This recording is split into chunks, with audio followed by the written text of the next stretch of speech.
நம்மோட ஒவ்வொருத்தோட ஆவணமும் சிவபெருமான்ட்ட இருக்கான்.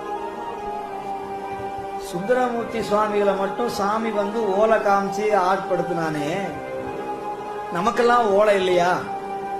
எல்லாரோடைய தலையெழுத்து ஓலையும் ஈசன் கையில இருக்கு. அந்த ஓலை எடுத்து பார்ப்பான். இத்தனை வருஷம் இந்த நேரத்துல இவங்க எல்லாம் ஆட்கொள்ளணும்னா அவர் எங்க இருந்தாலும் அடியாராக மாற்றி விடுவான்.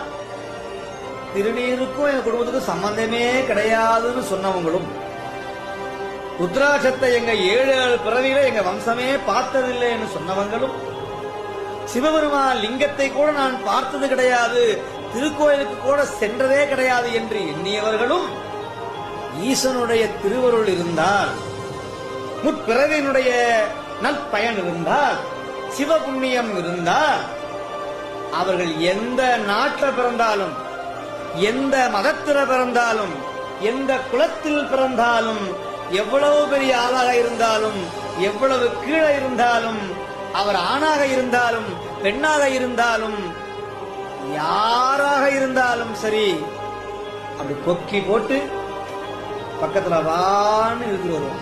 இத சொல்ற எங்க பிறந்தாலும் சரி, இந்த நேரத்துல திருமுறையை கேட்டு ஆகணும். நீ திருமுறை புத்தகத்தை கையில ஏந்தி ஆகணும், திருநீரை பூசி ஆகணும்.